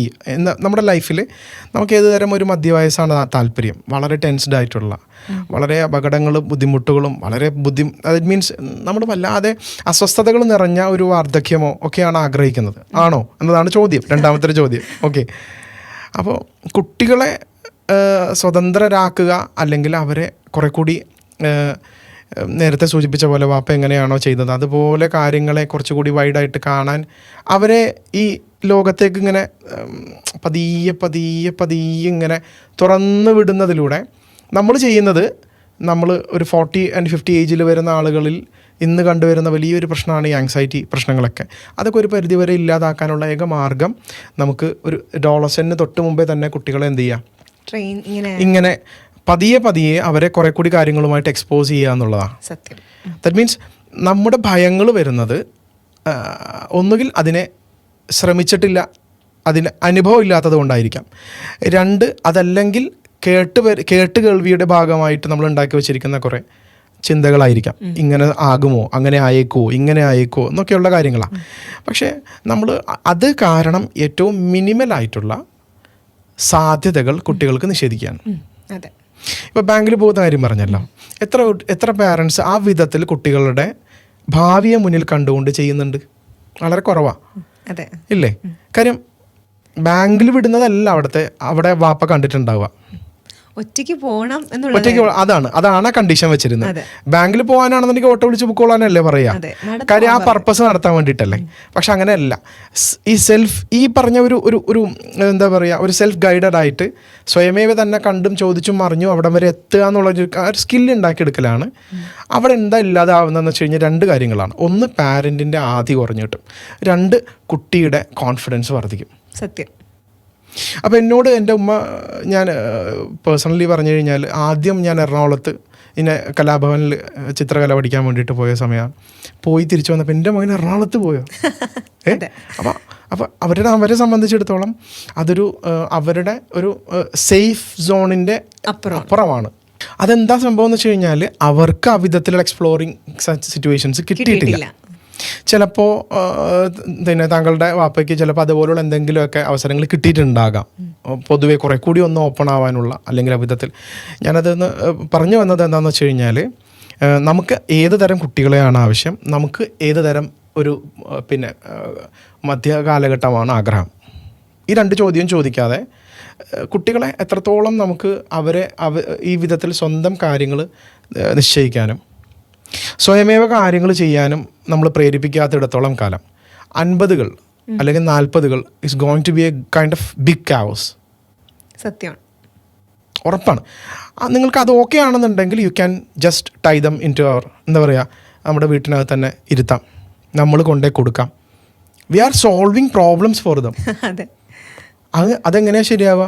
ഇപ്പോൾ അറ്റ്ലീസ്റ്റ് ഒരു പാത്രം കഴുകി വെക്കാനാണെങ്കിലും അല്ലേ, ഇപ്പൊ പെൺകുട്ടിയാണെങ്കിൽ പറയും പാത്രം കൊണ്ട് അടുക്കള വെക്കുന്നു പറയും, പക്ഷെ ആൺകുട്ടികളുടെ അടുത്ത് പലപ്പോഴും പാരന്റ്സ് പറയാറില്ല. അപ്പോൾ അങ്ങനെ ചെറിയ ചെറിയ കാര്യങ്ങളിൽ നിന്ന് തുടങ്ങിയാൽ നന്നായിരിക്കും അല്ലേ? തീർച്ചയായിട്ടും. അത് ഞാൻ പറഞ്ഞല്ലോ, എനിക്ക് തോന്നുന്നത് നമുക്ക് അങ്ങനെ ഒരു എയിം ഉണ്ടെങ്കിലാണ് നമ്മൾ അതിലേക്കുള്ള വഴികൾ അന്വേഷിക്കത്തുള്ളൂ. എന്താ അതിന് വേണ്ടേ? അതിന് കൃത്യമായി നമുക്ക് ഈ എഡ്യൂക്കേഷൻ സിസ്റ്റത്തിൻ്റെ വലിയൊരു വിഷയം എന്താണെന്ന് വെച്ച് കഴിഞ്ഞാലുണ്ടല്ലോ, പലപ്പോഴും ഇപ്പോഴും നമ്മൾ ഇപ്പോഴത്തെ എഡ്യൂക്കേഷൻ സിസ്റ്റത്തിൽ സ്റ്റിക്ക് ഓൺ ചെയ്യുന്നതിൻ്റെ പ്രധാന കാര്യം, നമ്മൾ ചിന്തിക്കുകയാണ് കൊണ്ടുപോയി 1-6 വയസ്സിൽ കൊണ്ട് അങ്ങോട്ട് ആക്കി കഴിഞ്ഞാൽ പിന്നെ 12 വർഷം കഴിഞ്ഞിട്ട് ഈ സാധനത്തിന് എന്ത് ചെയ്താൽ മതി, പുറത്തേക്ക് എടുത്താൽ മതിയല്ലോ, അതിനെക്കുറിച്ച് വേറൊരു ചിന്തയും വേണ്ടല്ലോ എന്നുള്ളതാണ് ആലോചന. ശരിക്കും ആ കുട്ടിയെക്കുറിച്ചിട്ട് നമ്മളല്ലാതെ ആരെ ചിന്തിക്കണ്ടേ? സത്യം. ആ കുട്ടിക്ക് സോഷ്യൽ സ്കില്ല് വന്നോ? ആ കുട്ടിക്ക് എത്രത്തോളം കമ്മ്യൂണിക്കേഷൻ സ്കില്ലുകളുണ്ട്? നമ്മുടെ ഭാഷയിൽ പറഞ്ഞാൽ കമ്മ്യൂണിക്കേഷൻ സ്കില്ലായിട്ട് നമ്മൾ മനസ്സിലാക്കി വെക്കുന്നത് സ്പോക്കൺ ഇംഗ്ലീഷ് പഠിക്കുന്നതിനെയാണ്. അതെ അതെ. So that is not the thing. How to talk with peoples, എന്താ പറയുക, എങ്ങനെ കൺവേ ചെയ്യാം, എങ്ങനെ കോൺഫിഡൻറ്റ് ആയിട്ട് ആളുകളുമായിട്ട് കാര്യങ്ങൾ കമ്മ്യൂണിക്കേറ്റ് ചെയ്യാം, റൈറ്റ്? അതിപ്പോൾ നമ്മുടെ റൈറ്റ്സ് എങ്ങനെ പറയാം, അതെ, സത്യം അല്ലേ, നമ്മുടെ അവകാശങ്ങൾ എങ്ങനെ പറയാം, തുറന്നു പറയാം, അതിനൊക്കെ എന്ത് വേണം?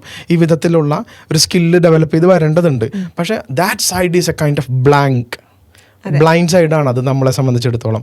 കാര്യം എന്ന് വെച്ച് കഴിഞ്ഞാൽ അതെല്ലാം സ്കൂൾ സിസ്റ്റം ചെയ്തോളും എന്നാണ് പറഞ്ഞു വരുന്നത്. സ്കൂൾ സിസ്റ്റംസ് ഫെയിലിയർ ആണ് എന്ന് നമ്മൾ ഈ അടുത്ത് കഴിഞ്ഞ് വന്ന വാർത്തകളൊക്കെ നമ്മൾ നോക്കിയാൽ നമുക്ക് മനസ്സിലാവും.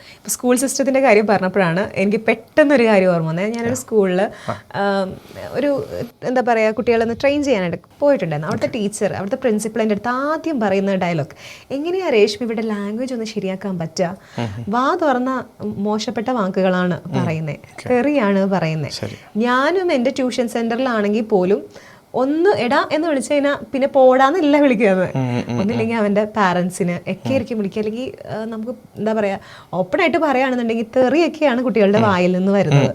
അപ്പോൾ കഴിഞ്ഞ ദിവസം ഒരു ആൺകുട്ടി ഒരു മിഡിൽ ഫിംഗർ കാണിച്ചു. അപ്പോൾ ഞാൻ അവനെ വിളിച്ചിട്ട് എൻ്റെ അടുത്തിരുത്തിയിട്ട് വിളിച്ച് ചോദിച്ചു, മോനെ നീ എന്താ ചെയ്തേ? മിസ് അവർ പറഞ്ഞു തന്നെ ചെയ്തേ എന്ന് പറഞ്ഞു. ഞാൻ പറഞ്ഞു, മോനിങ്ങനെ മിഡിൽ ഫിംഗർ കാണിച്ചു അല്ലേ, അതിൻ്റെ അർത്ഥം എന്താ? ടീച്ചറിനോട് പറ, എൻ്റെ അടുത്ത് പറ, എൻ്റെ അടുത്ത് നിനക്ക് എന്തുവേണമെങ്കിലും പറയാലോ. ഇല്ല, പറയാൻ പറ്റില്ല. പിന്നെ പറയാൻ പറ്റാത്തത് എന്തിനാ നീ പറയാൻ പോയത്? എന്താ പറ? വൃത്തികേടാണെന്ന് മനസ്സിലായി. അപ്പൊ ഞാൻ ചോദിച്ചു, വൃത്തികേട് എന്തിനാ മോൻ പറയാൻ നിൽക്കുന്നേ? അതിന്റെ അർത്ഥം എന്താന്ന് മോൻ പറഞ്ഞിട്ട് പോയാൽ മതി. എനിക്കറിയില്ല അതിന്റെ അർത്ഥം എന്താന്ന്, വൃത്തികേടാണെന്ന് അറിയാം, അതുകൊണ്ട് ഞാൻ കാണിച്ചു. അപ്പൊ എന്തിനാണ് ഒരു പെൺകുട്ടിയെ നോക്കി മിഡിൽ ഫിംഗർ കാണിച്ചേ എന്ന് പറഞ്ഞപ്പോ അതിന്റെ മറുപടി എന്തായിരുന്നു അറിയോ?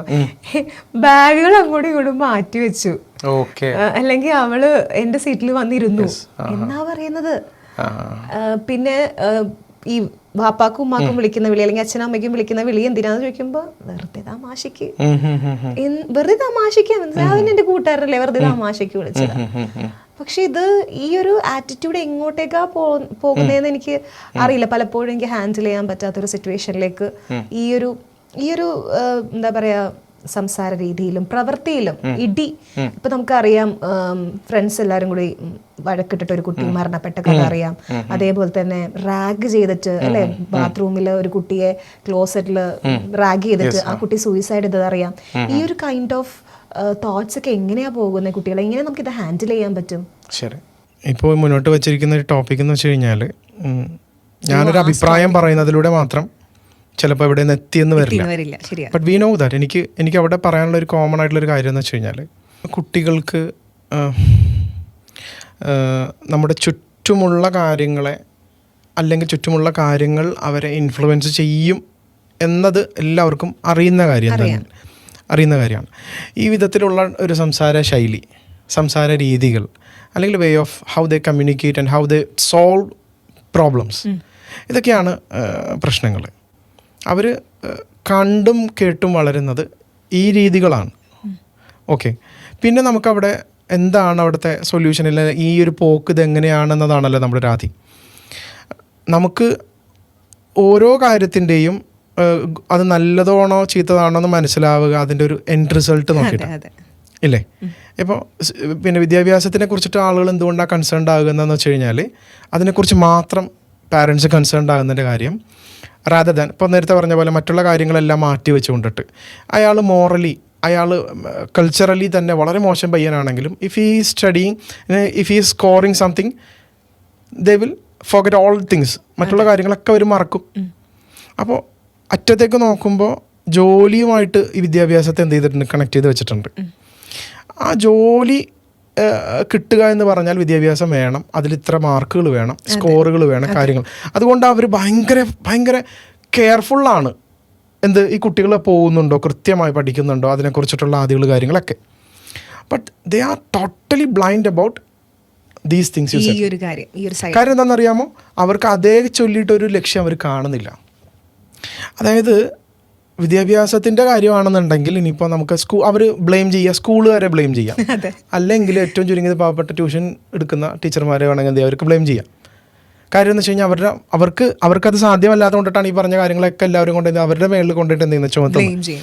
ഓക്കെ, കാര്യം. പക്ഷേ അതല്ലാത്ത കാര്യങ്ങളുണ്ടല്ലോ, അത് അവർക്ക് ആരുടെ മേലും ബ്ലെയിം ചെയ്യാനായിട്ട് പറ്റില്ല. Mostly the children are getting it from their own home. അവിടെ നിന്ന് കിട്ടുന്നുണ്ട്. അപ്പോൾ ഇതിൻ്റെ ഒരു എൻഡ് റിസൾട്ട് എന്ന് വെച്ച് കഴിഞ്ഞാൽ ഇവിടുത്തെ ഒരു കോൺട്രാസ്റ്റ് എന്താണെന്ന് വെച്ച് കഴിഞ്ഞാൽ ജോലി നമ്മൾ കാണുന്നുണ്ട്, പക്ഷേ ഇന്നത്തെ ജോലിയിൽ അവരുദ്ദേശിക്കുന്ന ഏത് ജോലിയും എടുത്ത് നോക്കിക്കോളൂ, കമ്മ്യൂണിക്കേഷൻ സ്കില്ലായിക്കോട്ടെ, അല്ലെങ്കിൽ ആ വിധത്തിൽ നമ്മുടെ ബിഹേവിയറൽ കാര്യങ്ങളായിക്കോട്ടെ, എല്ലാം കൊണ്ടും ആ സ്പെക്ട്രം ഓഫ് പേഴ്സൺ ഒരു മനുഷ്യനെ പൂർണ്ണമായി എടുത്ത് നോക്കിയിട്ടാണ് ഇന്ന് പല ജോലികളിലും എന്ത് ചെയ്യുന്നത്, എടുക്കുന്നത്. ബിഹേവിയറൽ ഇഷ്യൂസ് ഉള്ള, കമ്മ്യൂണിക്കേഷൻസ് പ്രശ്നമുള്ള, സ്ട്രെസ് ലെവൽ ഹാൻഡിൽ ചെയ്യാൻ പറ്റാത്ത ആളുകളെ ഇന്ന് ജോലിക്ക് വേണ്ട. അപ്പോൾ നമ്മൾ ജോലിയാണ് ഉദ്ദേശിക്കുന്നതെങ്കിൽ ദേ വോണ്ട് ഗെറ്റ് ഇറ്റ് ജസ്റ്റ് ഈ സർട്ടിഫിക്കറ്റ് കിട്ടില്ല അവർക്ക്. നമ്മൾ അപ്പോൾ സംഘടിതമായി സ്കൂൾ പ്ലസ് ഫാമിലി ഹോം ഒരു പ്ലാൻ ക്രിയേറ്റ് ചെയ്യേണ്ടതുണ്ട് ഈ കുട്ടികൾക്ക് വേണ്ടിയിട്ട്. ബിഹേവിയറലായിട്ടുള്ള ട്രെയിനിങ്സ് കൊടുക്കുക, നല്ലതാണ്. അത് വീടുകളിൽ സാധ്യമല്ലെന്നുണ്ടെങ്കിൽ സ്കൂളുകളിൽ അതിനുള്ള വഴികൾ ഒരുക്കണം. കമ്മ്യൂണിക്കേഷൻ ആയിക്കോട്ടെ, ബിഹേവിയറൽ ഇഷ്യൂ എന്ന് ഞാൻ പ്രത്യേകം എടുത്ത് പറയുന്നു. ബിഹേവിയറൽ ഇഷ്യൂസ് നമ്മുടെ ടീനേജ് കുട്ടികളിലുള്ള തന്നെ മിക്ക ആളുകളും they won't complete in a company just more than 1 year, ഒരു വർഷം കഴിയുമ്പോഴേക്ക് ഡ്രോപ്പ് ആവുക. നേരത്തെ ഈ നമ്മൾ പറയുമല്ലോ ഭയങ്കര ദേഷ്യക്കാരെന്നൊക്കെ പറയില്ലേ, ആ ഒരു കാറ്റഗറിയിൽ വരുന്ന ആളുകളുണ്ട്. നേരത്തെ അവരെ പെട്ടെന്ന് എന്ത് ചെയ്യും, ഡ്രോപ്പ് ഔട്ട് ആവുക, അല്ലെങ്കിൽ അവിടെ ഇടയ്ക്ക് തന്നെ ഇട്ടിട്ട് പോവുക, ക്വിറ്റ് ചെയ്യുക, മറ്റു കാര്യങ്ങളൊക്കെ ചെയ്യുക. ഇതൊക്കെ നമുക്ക് ഈ ജോലിയുടെ തന്നെ പോട്ടെ, ഞാൻ ജോലി എന്ന് തന്നെ പറഞ്ഞോട്ടെ, ആ ജോലിയുമായിട്ട് കണക്റ്റഡ് ആയിട്ട് തന്നെ നമുക്കിതിനെ കാണാനായിട്ട് പറ്റും. അവർക്ക് നല്ലൊരു ജോലിയും ആ ജോലിയുടെ നിലനിൽപ്പും ആ വിധത്തിലുള്ള അവരുടെ പ്രൊമോഷൻസ് മറ്റു കാര്യങ്ങളൊക്കെ എന്തുമായിട്ട് ഡിപ്പെൻഡഡ് ആണ്, ഇവരുടെ ഈ ഒരു ക്യാരക്ടർ ആൻഡ് ബിഹേവിയറുമായിട്ട് ബന്ധപ്പെട്ടതാണ്.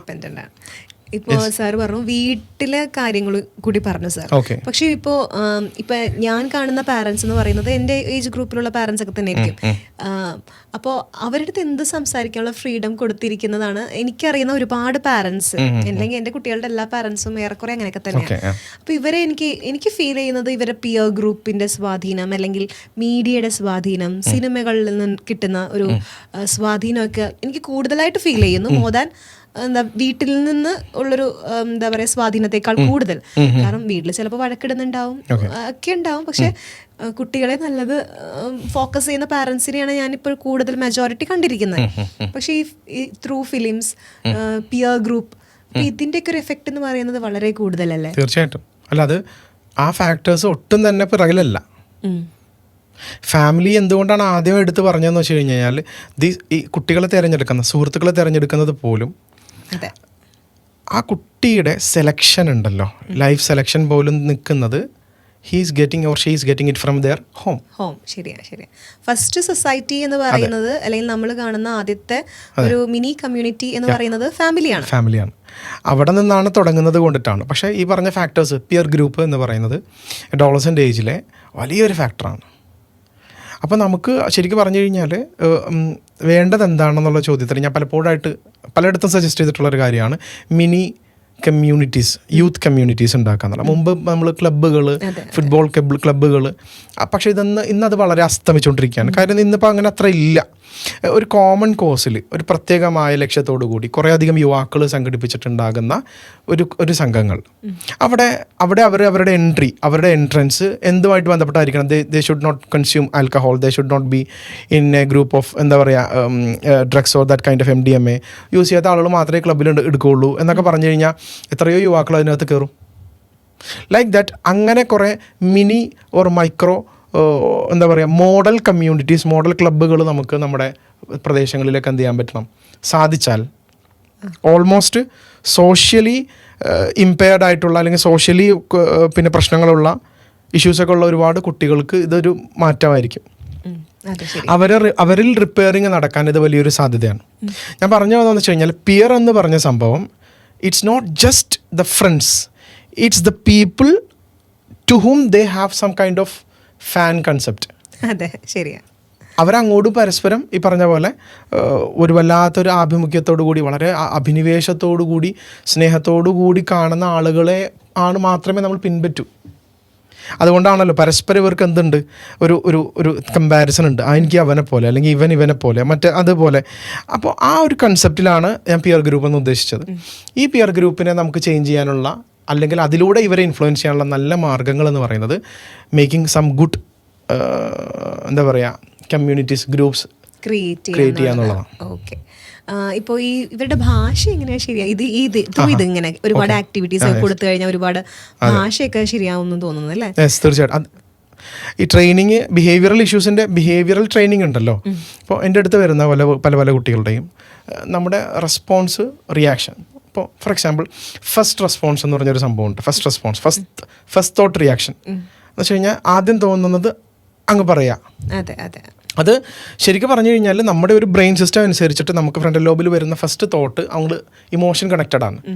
ആ ഇമോഷൻ കണക്റ്റഡ് ആയിട്ടുള്ള കാര്യങ്ങളെ അങ്ങോട്ട് കൊടുക്കലല്ല, പകരം we should hold it for some time and make sure that whether it is useful or not, എങ്ങനെ പറയണം, എങ്ങനെയാണത് പുറത്തെടുക്കേണ്ടത് മുതലായിട്ടുള്ള ആ ഒരു പ്രവർത്തനം അവരുടെ ബയോളജിക്കലി അവരത്രയും പാകത്തിലേക്ക് വരുന്നതേ ഉള്ളൂ. അപ്പോൾ ഇവരിത് അഡൽട്ട്സിലും ഇത് തന്നെയാണ് കാണുന്നതെങ്കിലോ സെയിം ഇമോഷണൽ ഇഷ്യൂസ് എന്ന് വെച്ച് കഴിഞ്ഞാൽ ഇമോഷൻസിന് പ്രാധാന്യം കൊടുക്കുകയും പരസ്പരം കമ്മ്യൂണിക്കേഷൻസ് നടക്കുന്നില്ല, പകരം ഇമോഷൻസ് ആണ് കൺവേ ചെയ്യപ്പെടുന്നത്, ട്രാൻസ്ഫർ ചെയ്യപ്പെടുന്നത്, ദേഷ്യങ്ങൾ ട്രാൻസ്ഫർ ചെയ്യപ്പെടുന്നത്. പക്ഷേ അവർ തമ്മിൽ കാര്യമായി എന്ത് ചെയ്യുന്നില്ല, ഒന്നും സംസാരിക്കുന്നില്ല. ഈ കുട്ടികൾ കാണുന്നത് ഇതാണ്. അപ്പോൾ കുട്ടികളിൽ സ്വാഭാവികമായിട്ട് നമ്മൾ വിചാരിക്കുന്ന പോലെ ബ്രെയിൻ ഇങ്ങനെ ഒരു സമയത്തുമ്പോൾ അതെങ്ങനെ മൂടി കുഞ്ഞി കാലം മുതൽ ഇങ്ങനെ തലയിലൊരു ചെറിയൊരു വിടവ് ഉണ്ടാവുമല്ലോ, അതങ്ങനെ ചേർന്ന് വരുന്ന പോലെ അതങ്ങനെ രൂപപ്പെട്ട് അങ്ങനെ വന്നോളും എന്നാണ്. അല്ല, ബ്രെയിനൊരു പ്രശ്നമുണ്ട്. ഇത് പ്ലാസ്റ്റിക് നേച്ചർ ആയതുകൊണ്ടിട്ട് തന്നെ, എലാസ്റ്റിക് നേച്ചർ ആയതുകൊണ്ടിട്ട് തന്നെ അതിനെന്തുണ്ട്, കൊടുക്കുന്നതിൻ്റെ അതിന് ആക്റ്റീവ് ആകുന്ന ന്യൂറോൺസും ആക്റ്റീവ് ആകുന്ന ഹോർമോൺസും ആയിരിക്കും അവരുടെ ബിഹേവിയേഴ്സിനെയൊക്കെ ഫോം ചെയ്യുന്നത്. More positive surrounding, more positive behaviours, more exploring parents അങ്ങനെ ഉണ്ടെന്നുണ്ടെങ്കിൽ അവരുടെ ഓട്ടോമാറ്റിക് റെസ്പോൺസായിട്ട് എന്ത് മാറും, ഈ വിധത്തിലുള്ള രീതികൾ മാറും. അതുകൊണ്ടാണ് ഞാൻ പറഞ്ഞത് വീട്ടിൽ നിന്ന് കിട്ടിയില്ല, ഡോണ്ട് വെറി അബൌട്ട് ദാറ്റ്, കുഴപ്പമില്ല, നമുക്കത് എന്ത് ചെയ്യാൻ പറ്റുക, കുട്ടികളിൽ വിദ്യാഭ്യാസത്തിൻ്റെ ഭാഗമായിട്ട് തന്നെ ബിഹേവിയറൽ ട്രെയിനിങ്സ് പ്രാക്ടീസുകൾ കൊടുക്കാൻ പറ്റും. അതെ, ഇപ്പോൾ ഈ സ്കൂൾ സിലബസിൽ കുറേ അനാവശ്യമായിട്ടുള്ള മാറ്റിയിട്ട് പ്രാക്ടിക്കലി കുട്ടികളെ ഇങ്ങനെ നല്ലൊരു ജനറേഷനെ വാർത്തെടുക്കാം എന്നുള്ള രീതിയിലേക്ക് സിലബസ് കൊണ്ടുവരിക. അതെ, കാര്യം പലപ്പോഴും പല ആളുകളുടെയും അജണ്ടകൾ നടപ്പാക്കാനാണ് സിലബസുകൾ യൂസ് ചെയ്തുകൊണ്ടിരിക്കുന്നത് ഇപ്പോൾ. അതെ, സത്യം. നേരെ മറിച്ച് കുട്ടികളെ സ്കിൽഡ് ആക്കുക, ടെക്നിക്കലി സ്കില്ലാക്കാനുള്ള കാര്യത്തിൽ ഒരുപാട് ശ്രദ്ധിക്കുന്നുണ്ട് ആളുകൾ. പക്ഷേ ഈ ഒരു സൈഡ് ഉണ്ടല്ലോ, ഒരു ബിഹേവിയറൽ സൈഡ്, അതാണ് പക്ഷേ ഫൗണ്ടേഷൻ സ്റ്റോൺ ഒന്നും ആരും മനസ്സിലാക്കുന്നില്ല. ഇപ്പോൾ ഞാനൊരു ക്ലാസ് എടുക്കുന്ന സമയത്ത് കുട്ടികളുടെ അടുത്ത് പറയുന്നത്, ഇത് മാർക്കിന് വേണ്ടിയിട്ടല്ല മക്കളെ നിങ്ങൾ ഇത് പഠിക്കുന്നത്. ഇപ്പോൾ ഇംഗ്ലീഷിൽ അജിത് പരമേശ്വരൻ എന്ന് പറഞ്ഞൊരു സയന്റിസ്റ്റിന്റെ ഇന്റർവ്യൂ പിള്ളേർക്ക് പഠിക്കാനുണ്ട്. അപ്പോൾ ഞാൻ പറഞ്ഞത് ഇത് ഇന്റർവ്യൂ ആണ്, ഈ ഇന്റർവ്യൂ നിങ്ങൾക്ക് എങ്ങനെ ഇന്റർവ്യൂ ചെയ്യാമെന്നല്ല ഇതിൽ പഠിപ്പിക്കുന്നത്. അദ്ദേഹം എങ്ങനെയാണ് ഈ ഒരു നിലയിലെത്തിയത്, നിങ്ങൾക്ക് എന്ത് ഔട്ട്പുട്ടാണ് അദ്ദേഹം ഈ ഇന്റർവ്യൂവിലൂടെ തരുന്നത് എന്നാണ് നിങ്ങൾക്ക് മനസ്സിലാക്കാനാണ് നിങ്ങളിത് പഠിക്കുന്നത്. പക്ഷെ കുട്ടികൾക്ക് എന്ത് പറഞ്ഞു കൊടുത്തു കഴിഞ്ഞാലും അവരത് ലൈഫിലേക്ക്, മെജോറിറ്റിയുടെ കാര്യമായിട്ട് എല്ലാവരുടെ കാര്യമല്ല പറയുന്നത്, ആ മാർക്ക് വേണമല്ലോ, അപ്പം ഇതൊക്കെ എന്തിനാ പഠിക്കുന്നത്, മാർക്കിന് വേണ്ടി പഠിക്കണം, പക്ഷെ എന്ത് അവസ്ഥയെ നോക്കിക്കേ എന്നുള്ളൊരു ആറ്റിറ്റ്യൂഡിലേക്ക് പോകുന്നു. പക്ഷെ നമ്മുടെ സിലബസ് ക്രിയേറ്റ് ചെയ്തിരിക്കുന്ന പലതും എന്താ പറയുക, നമ്മുടെ ലൈഫിൽ അഡോപ്റ്റ് ചെയ്യാനായിട്ട് വേണ്ടിയിട്ടാണ്. പക്ഷെ അത് നല്ലൊരു സെൻസിലേക്ക് എടുക്കുന്നില്ല. ഇപ്പൊ പ്രാക്ടിക്കലി കൊണ്ടുവന്നു കഴിഞ്ഞാൽ മാത്രമല്ലേ ഇത് ഇവർക്ക് കാര്യങ്ങൾ മനസ്സിലാവത്തുള്ളൂ. ഈ ബുക്കിൽ തിയററ്റിക്കലി പഠിച്ചിട്ട് വല്ല കാര്യമുണ്ടോ? ഫോർ എക്സാമ്പിൾ, എൻ്റെ പിള്ളേർന്നല്ല, എല്ലാ പിള്ളേർക്കും ഈ എന്താ പറയുക, മരം വെട്ടരുത് എന്നുള്ള പോസ്റ്റർ എഴുതി അവർക്ക് മടുത്തു.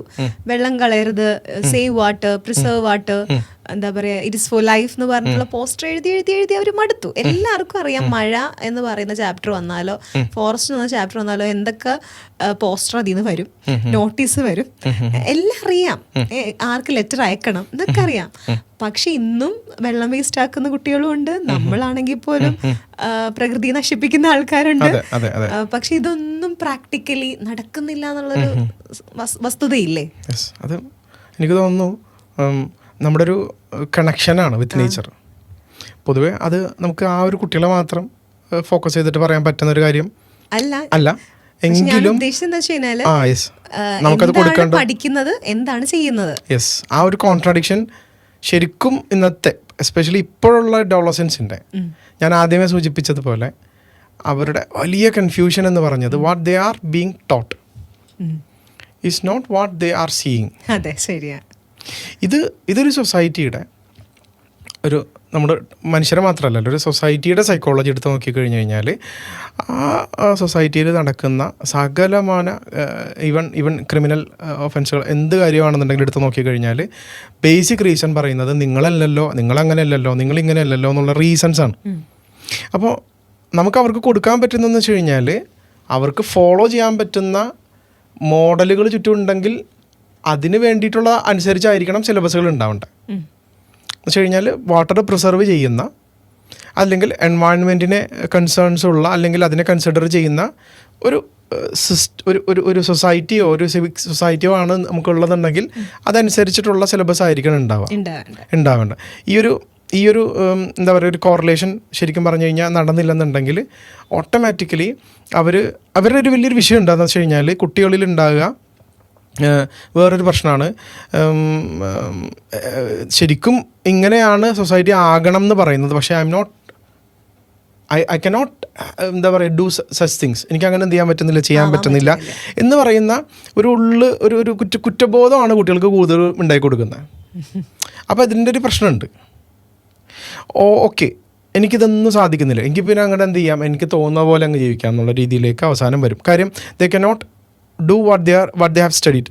അവർക്ക് കിട്ടിയ കാര്യങ്ങളെ അപ്ലൈ ചെയ്യാനുള്ള സാഹചര്യങ്ങളോ അല്ലെങ്കിൽ അത് ഒന്ന് പ്രൊഡക്റ്റീവ് ആക്കാനോ പറ്റാത്തത് കൊണ്ടിട്ട് നമ്മൾ പറയില്ലേ, എങ്കിൽ ഇത്രയും മുങ്ങി ഇനി കുളിച്ച് കയറാമെന്ന് പറയുന്ന പോലെ കുട്ടികൾ ചെയ്യുന്നത് എന്താ, സ്വാഭാവികമായിട്ടും അതിനെ റൂയിനിങ് ആയിട്ടുള്ള, നശിപ്പിക്കുക, ഇല്ലാണ്ടാക്കുക, അല്ലെങ്കിൽ അതിനെ ഡോണ്ട് കെയർ, നെവർ കെയർ എന്നുള്ള രീതിയിലേക്ക് പോകുന്നൊരു മെൻറ്റാലിറ്റിയിലേക്കാണ് പോവുക.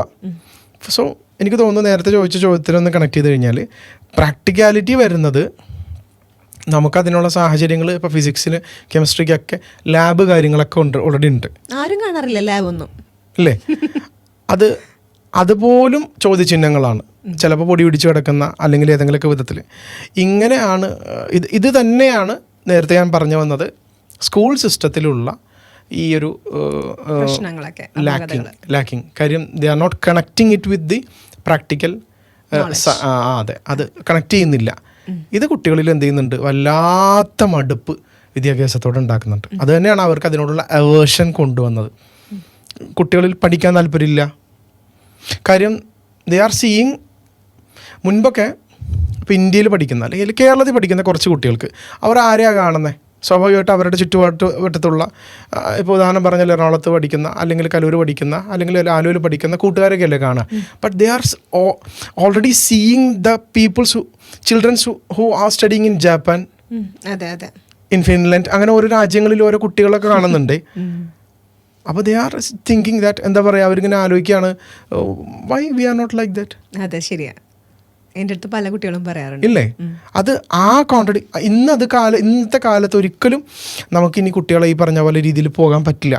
അതെന്താ സംഭവം എന്ന് വെച്ചാൽ മടുപ്പിൻ്റെ പ്രധാന കാരണം അവർ ആഗ്രഹിക്കുന്ന, അവർ കാണുന്നതിനനുസരിച്ചിട്ട് അവർക്കുള്ളത് എന്ത് ചെയ്യുന്നില്ല, കിട്ടുന്നില്ല. അവർക്ക് Provide ചെയ്യാൻ പറ്റുന്നില്ല. അറ്റൻഷൻ സീക്കിങ് വളരെ കുറഞ്ഞ സമയത്ത് നമ്മൾ എങ്ങനെയാണ് കൂടുതൽ പഠിപ്പിച്ചു കൊടുക്കുമ്പോൾ അവർക്കത് അതെ അത് അവർക്ക് വേണ്ട. അതെ അതെ, കാര്യം അത്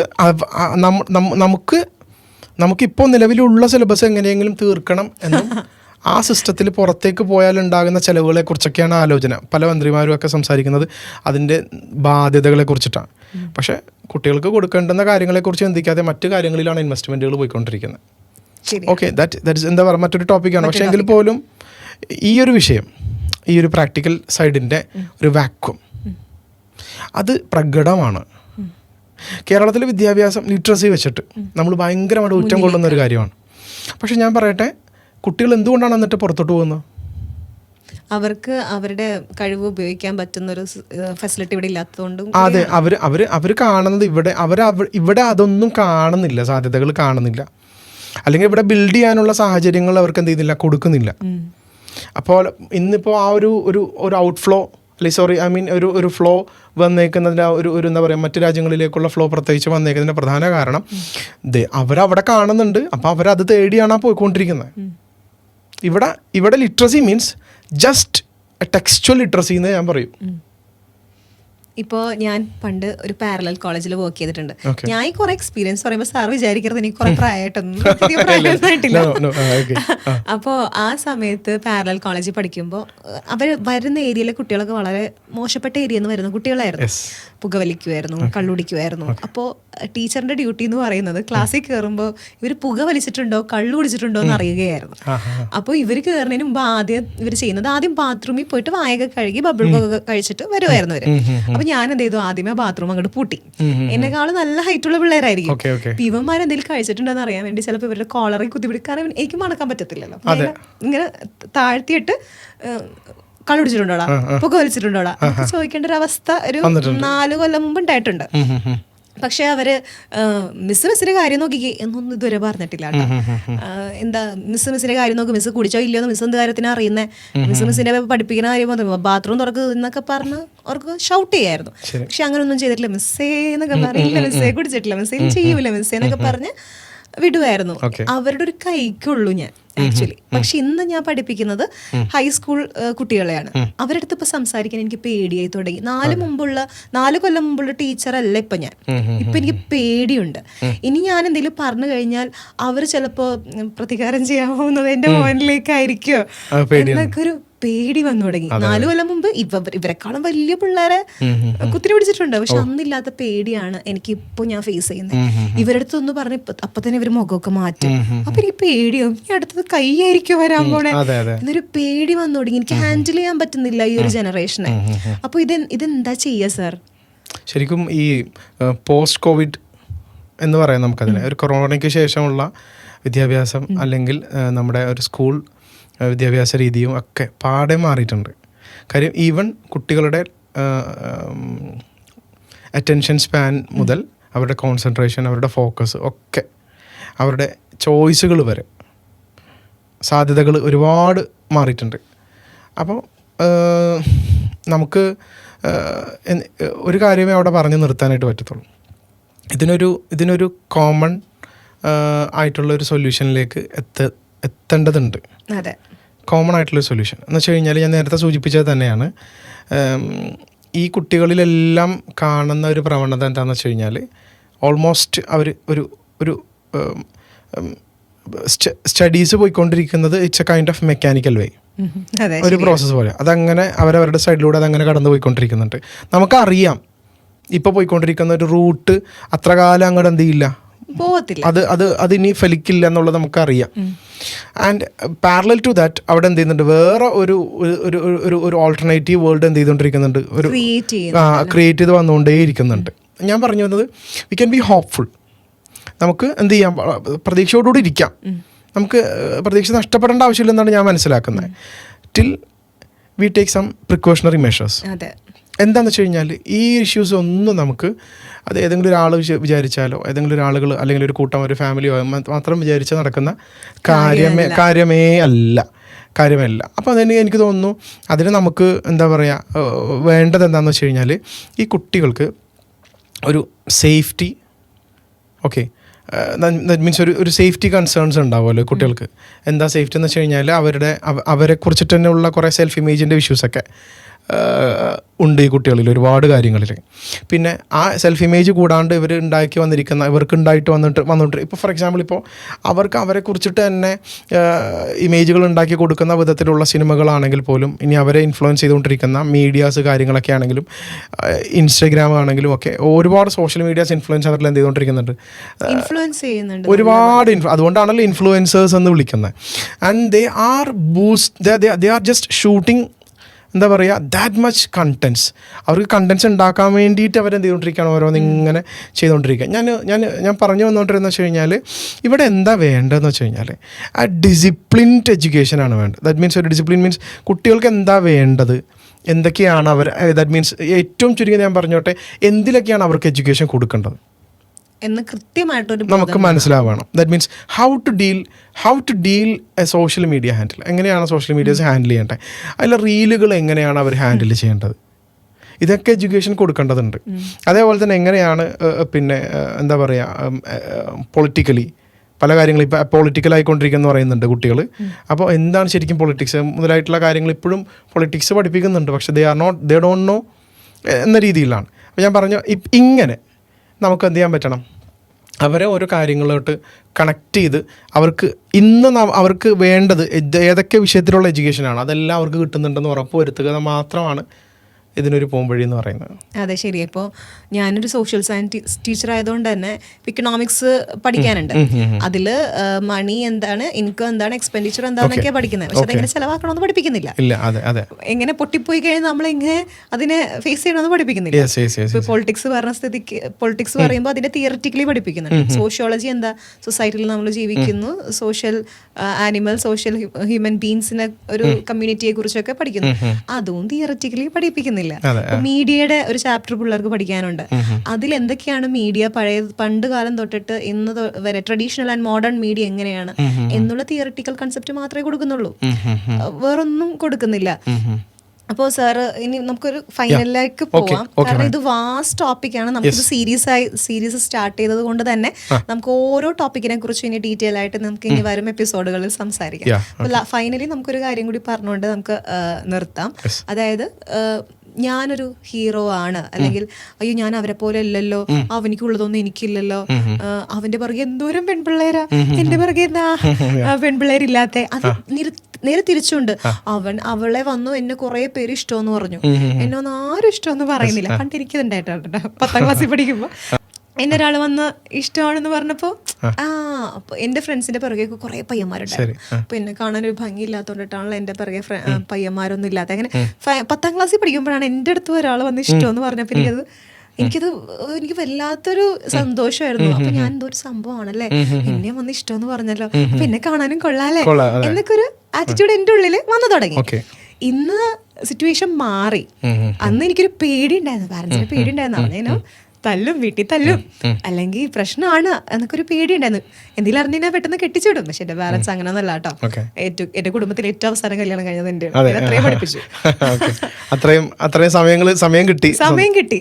ഏറ്റവും ആ ഫാമിലിയിൽ 22ാമത്തെ വയസ്സിൽ കല്യാണം കഴിച്ച ആള് ഞാൻ മാത്രമേ ഉള്ളൂ. ഓക്കെ. അപ്പോ ഇന്നത്തെ കുട്ടികൾ എന്ന് പറയുമ്പോൾ സെയിം ആറ്റിറ്റ്യൂഡ്, സെയിം ഫീലിങ്സ് ഉണ്ട്, പക്ഷെ ആറ്റിറ്റ്യൂഡ് മാറി. എൻ്റെ പുറകെ ഒരു 5-6 ആൺപിള്ളേർ വേണം. ഒരു പയ്യന് ഏതൊക്കെ സ്കൂളിൽ ചിക്സ് ഉണ്ട് എന്നുള്ളത് കൃത്യമായിട്ട് എല്ലാവർക്കും അറിയാം. പക്ഷെ ഏത് പോർഷനാണ് പഠിക്കേണ്ടതെന്ന് വെച്ചാൽ അറിയില്ല. അത് നമ്മളെപ്പോഴും കമ്പയർ ചെയ്യുന്ന ഒരു കാര്യമാണ്. ഇതിപ്പോ സെൽഫ് ഇമേജ് വളരെ കോൺഷ്യസ് ആയിട്ട് വരുന്ന ഒരു അഡോളസെന്റ് പീരീഡിൽ അത്രയും കോൺഷ്യസ് ആയിട്ട് വരുന്നുണ്ട്. അപ്പൊ ഇത് നമുക്ക് എങ്ങനെയാ സോൾവ് ചെയ്യുക, അല്ലെങ്കിൽ ഇതിനെന്തെങ്കിലും സൊല്യൂഷൻസ് ഉണ്ടോ, അല്ലെങ്കിൽ ഇതൊക്കെ വിട്ട് കളയാം, അത് വലുതാവുമ്പോൾ ശരിയായിക്കോളും, മെച്ചൂരിറ്റി വരുമ്പോൾ ശരിയായിക്കോളും, ഇത് പ്രായത്തിന്റെ അല്ലേ എന്ന് പറഞ്ഞ് കളയുന്ന ഒരുപാട് കേസസ് ഉണ്ട്. ഞാനും പല കാര്യങ്ങളൊക്കെ പ്രായത്തിന്റെ മനസ്സിലായിക്കോളും എന്ന് പറയും. പക്ഷെ ഇപ്പൊ ഞാൻ പോലും മനസ്സിലാക്കി തുടങ്ങി ആ പ്രായത്തിന്റെ അല്ല, പിടിക്കേണ്ടതുണ്ട്. അപ്പൊ ഇത് നമ്മളെങ്ങനെ ഹാൻഡിൽ ചെയ്യാം? ശരിക്കും സെൽഫ് ഇമേജ് ഇല്ലാത്തതാണ് ഈ അഡോളസൻസിന്റെ ഇഷ്യൂ. സെൽഫ് ഇമേജ് ഇല്ലാത്തതിൻ്റെതാണ് എന്ന് വെച്ച് കഴിഞ്ഞാൽ കൺഫ്യൂഷനാണ് അവർക്ക്. അതെ. Okay. Self image means it gives A confidence for them. ഞാൻ ഇന്നതാണ്, എനിക്കിതാണ്, ഞാനിതാണ്, ഒരു ഇൻഡിവിജ്വാലിറ്റിയുടെ ഒരു കോൺസെപ്റ്റാണ് ഞാൻ പറഞ്ഞു വരുന്നത്. ശരിക്കും അവർ ഫ്രീഡമിനെ കുറിച്ച് പറയുന്നുണ്ട്, ഇൻഡിവിജ്വൽ റൈറ്റ്സിനെ കുറിച്ച് പറയുന്നുണ്ട്. പക്ഷേ ദേ don't have that kind of fixed self image. അവർക്ക് ഞാൻ പറഞ്ഞു വരുന്നത് ഒരു ഈഗോയിക് ആയിട്ടുള്ള കൺസെപ്റ്റിനെ കുറിച്ചല്ല സംസാരിച്ച് വരുന്നത്, പക്ഷേ സെൽഫ് നോളജിനെ കുറിച്ചിട്ടാണ് ഞാൻ പറഞ്ഞു വരുന്നത്. അവരെന്താണ്, എനിക്കെന്താണ്, ഞാൻ എന്താണ്, എൻ്റെ കഴിവുകൾ എന്താണ്, എനിക്കെന്താണ് വേണ്ടത്, എനിക്കെന്തൊക്കെ നൽകാനാകും മുതലായിട്ടുള്ള ഒരു സെൽഫ് കോൺസെപ്റ്റ് അവർക്ക് ഉണ്ടെന്നുണ്ടെങ്കിൽ they will have A kind of clarity in their life.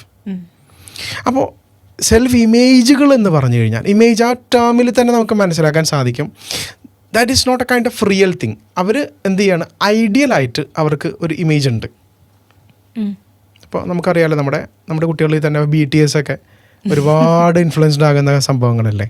എനിക്ക് തോന്നുന്നു അത് മാത്രമല്ല, ഒത്തിരി കാര്യങ്ങൾ കൊണ്ട് നമ്മൾ നോക്കിക്കഴിഞ്ഞ് കഴിഞ്ഞാൽ ഇവരെല്ലാം ഒരു ചെറിയ സ്പാൻ ഓഫ് ടൈമിൻ്റെ ഉള്ളിൽ ഇങ്ങനെ മാറിക്കൊണ്ടിരിക്കുകയാണ് ഐഡൻറ്റിറ്റീസ്. ഇപ്പോൾ ഇതാണ്, അടുത്തത് ഇതാണ്, ഇങ്ങനെ ഷിഫ്റ്റ് ചെയ്തുകൊണ്ടേയിരിക്കുകയാണ്. And they are not satisfied with what they are. ഇതെന്തായിരിക്കും സ്വാഭാവികമായിട്ട് സംഭവിക്കുക? അവരെ വളരെ അൺസെറ്റിൽഡ് ആക്കും എന്നുള്ളതാണ്. അവരെ കൂടുതൽ പിന്നെ എന്താ പറയുക, ഭയങ്കരമായ ഒരു കൈൻഡ് ഓഫ് ന്യൂറോട്ടിക് ആയിട്ടേ, എന്താ പറയുക, നമ്മുടെ ഭാഷയിലൊക്കെ എടുത്ത് ഉപയോഗിക്കുന്നുണ്ടെന്ന് തോന്നരുത്, പക്ഷേ അത് അവർ തന്നെ തിരിച്ചറിയാൻ പറ്റാത്ത വിധത്തിൽ, അവരെ നഷ്ടപ്പെട്ട വിധത്തിൽ അവർക്ക് കുറേ ഇമേജുകൾ ഉണ്ട്. ദാറ്റ് മീൻസ് ഇങ്ങനെയാണ്, അങ്ങനെ ആകണം, ലൈക്ക് ദാറ്റ് കുറേ. ഇത് ഈ ഒരു ക്ലൗഡിനെസ്സിൻ്റെ ഉള്ളിൽ, ദാറ്റ് മീൻസ് ആ ലോസ് ഓഫ് ഐഡൻറ്റിറ്റി, ഇതിനൊരു ക്ലൗഡ് ഉണ്ടല്ലോ, ഉണ്ടാക്കുന്ന ഒരു ഒരു പടലം, ആ ഒരു അൺക്ലിയർ സിറ്റുവേഷനിൽ ഈ കുട്ടികൾ ഇങ്ങനെ നിൽക്കുകയാണ്. ശരിക്കും അവർക്ക് അവരുടെ ഐഡൻറ്റിറ്റീസ് ഐഡൻറ്റിഫൈ ചെയ്യാൻ പറ്റുന്നില്ല. റിയലൈസ് ചെയ്യാനുള്ള അവസരങ്ങൾ കൊടുക്കലാണ് നമുക്ക് വേണ്ടത്. ദാറ്റ് മീൻസ് അവരെ സംബന്ധിച്ചിടത്തോളം അവർ കാണുന്ന ഇമേജുകൾ എത്തിപ്പിടിക്കലാണ് അവരുടെ ജീവിത ലക്ഷ്യമായിട്ട് അവർ കാണുന്നത്. പക്ഷേ what they are doing is they cannot be a person who they are wishing for. അവരെ കാണുന്ന, ഡ്രീം ചെയ്യുന്ന ആളായിട്ട് അവർക്ക് മാറാനായിട്ട് പറ്റില്ല. അത് പറ്റിയാൽ തന്നെ, ഇപ്പോൾ ഏതെങ്കിലും വിധത്തിൽ സാധിച്ചാൽ തന്നെ ആ ഒരു ആളായിട്ട്, അല്ലെങ്കിൽ ആ വിധത്തിലുള്ള ലൈഫ് കണ്ടീഷൻസ്, ലൈഫ് സ്റ്റാൻഡേർഡ്സ് ഇവർ ഫോളോ ചെയ്തുകൊണ്ടിരിക്കുകയാണ്. പക്ഷേ ദേ don't have enough resources with dum. Financially ആയിക്കോട്ടെ, ഇനി എന്ത് കാര്യമാണെന്നുണ്ടെങ്കിലും അവർ നോക്കുമ്പോൾ ദേ ആർ പുവർ. അപ്പോഴാണ് ചോദിക്കുന്നത്, for what I am living? ഞാൻ എന്തിനാണ് ജീവിക്കുന്നത്? Because I can not achieve what I am seeing in front of me. So setting high standard of living, ഉയർന്ന ഭയങ്കരമായ പ്രതീക്ഷകൾ ജീവിതത്തിൽ വെച്ച് പുലർത്തുക, ഭയങ്കരമായ അതിപ്രതീക്ഷകൾ വെച്ച് പുലർത്തുക, ഹൈ സ്റ്റാൻഡേർഡ് ഓഫ് പോയിന്റുകൾ അച്ചീവ് ചെയ്യാൻ പറ്റാത്ത വിധത്തിലുള്ള അൺഅച്ചീവബിൾ ആയിട്ടുള്ള എയിമുകളും ഗോളുകളും വെക്കുക. But still they don't have that enough resources and things to achieve that, and they don't even work for that also. അവർ അതിനു വേണ്ടിയിട്ട് പ്രവർത്തിക്കുന്നുമില്ല. കാര്യം ഇങ്ങനെ ഷിഫ്റ്റ് ആയിക്കൊണ്ടേയിരിക്കുകയാണ്. എനിക്ക് തോന്നുന്നു, ഞാനതൊന്ന് ചുരുക്കി ഇങ്ങനെ പറയാം. നമുക്ക് കുട്ടികളിൽ ഇത്രയും നമ്മൾ പറഞ്ഞ കാര്യത്തെയാണ് കേട്ടോ ഞാനൊന്ന് വൈൻഡപ്പ് ചെയ്യാനായിട്ട് ഉദ്ദേശിക്കുന്നത്. അതായത് ഇത്രയും നമ്മൾ പറഞ്ഞ കാര്യത്തിൽ കുട്ടികൾക്ക്, അഡോളസെൻ്റ് ഏജിലുള്ള കുട്ടികൾക്ക് വേണ്ടത് എന്താണ്? ക്ലാരിറ്റിയാണ്. What is their role? അവർക്ക് എന്താണ് ഈ സൊസൈറ്റിയിലെ പങ്ക്, എന്താണ് അവരെന്താണ്, വീടിനകത്ത് അവരാരാണ്, കൂട്ടുകാർക്കിടയിൽ അവരെന്താണ്, സ്കൂളിൽ അവരുടെ റോള് എന്താണ്, ലൈക്ക് ദാറ്റ്. അതേപോലെ തന്നെ അവരുടെ സെൽഫ് ഇമേജുകളെ കുറിച്ചിട്ട് അവരെ കാണുന്നതിനുമായി ബന്ധപ്പെട്ട് ശരിക്കും അവരെന്താണ്, അവരുടെ ഇൻഡിവിജ്വൽ യുണീക്ക്നെസ് യുണീക്ക് ഫീച്ചേഴ്സ് എന്തൊക്കെയാണ്, ഇങ്ങനെയുള്ള കാര്യങ്ങളിൽ ക്ലാരിറ്റി കൊടുക്കാനായിരിക്കണം നമ്മൾ ഏറ്റവും എഫേർട്ടും നമ്മുടെ ടൈമും എനർജിയും സ്പെൻഡ് ചെയ്യേണ്ടത്. സത്യം, അതെ. Otherwise these generation will end up in somewhere where, എന്താ പറയുക, കൺഫ്യൂഷൻ്റെ, പരസ്പരം അഗ്രഷൻ്റെ, അച്ചീവ് ചെയ്യാൻ പറ്റാത്തതിൻ്റെ പേരിലുള്ള സൂയിസൈഡ് അറ്റംപ്റ്റ്സിൻ്റെ, അത്തരം ഒരു ശുഭാപ്തി വിശ്വാസമില്ലാത്ത നിരാശയുടെ ഒരു ജനറേഷനായിരിക്കും അവരെത്തി ചേരുന്നത്. ബട്ട് ഞാൻ വീണ്ടും പറയുന്നു, we still have some hope. കാര്യം എന്താണെന്ന് വെച്ച് കഴിഞ്ഞാൽ, നമുക്കിന്ന് വിദ്യാഭ്യാസത്തിനുള്ള അവസരങ്ങളുണ്ട് നമ്മുടെ സൊസൈറ്റിയിൽ. ഇല്ല എന്നല്ല, പക്ഷെ അതിനെ ഒന്ന് മെച്ചപ്പെടുത്തണം എന്ന് മാത്രം നമ്മൾ സംസാരത്തിൽ വന്നുള്ളൂ. പക്ഷെ അതിനെ ഒന്ന് എന്ത് ചെയ്യണം, ഒന്ന് റിനോവേറ്റ് ചെയ്ത് കൊണ്ടുവരേണ്ടതുണ്ട്. കുറേയധികം കാര്യങ്ങൾ, അവസരങ്ങളും സാധ്യതകളും നമ്മുടെ ചുറ്റുമുണ്ട്. മാത്രമല്ല, എനിക്ക് തോന്നുന്നു ഇന്ത്യയിൽ തന്നെ ഇത്രയും അഭ്യസ്തവിദ്യരായ മനുഷ്യർ എനിക്ക് കുറവാണ് മറ്റുള്ള സംസ്ഥാനങ്ങളിലാണെങ്കിലൊക്കെ. എങ്കിലും എനിക്ക് തോന്നുന്നു അത് തന്നെ വലിയൊരു സാധ്യതയാണ്. ആ സാധ്യത ഉപയോഗപ്പെടുത്താൻ, മെച്ചപ്പെട്ട രീതിയിൽ അതിനെ എങ്ങനെയാണോ നമ്മുടെ സംസ്ഥാനം ടൂറിസം മേഖലയൊക്കെ മെച്ചപ്പെടുത്താൻ ശ്രമിക്കുന്നത്, അതുപോലെ നമ്മുടെ വിദ്യാഭ്യാസ മേഖലയെ കൂടി ഒന്ന് കാര്യമായി മെച്ചപ്പെടുത്താൻ ശ്രമിച്ചാൽ തീരാവുന്ന വിഷയങ്ങളെ ഉള്ളൂ. ശരിയാണ്.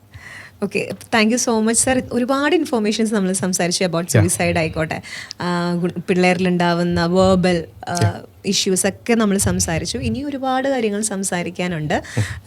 സോഷ്യൽ മീഡിയ എന്നൊക്കെ പറയുന്നത് വാസ്റ്റായിട്ട് കിടക്കുന്ന ഇങ്ങനെ കടലുപോലെ കിടക്കുകയാണ്. അപ്പോൾ പാരന്റിങ് എങ്ങനെയാണ്, അല്ലെങ്കിൽ ചൈൽഡ് മോട്ടിവേഷൻ എങ്ങനെയാണെന്നുള്ളത് ഒരു എപ്പിസോഡിലൊന്നും തീരത്തില്ല.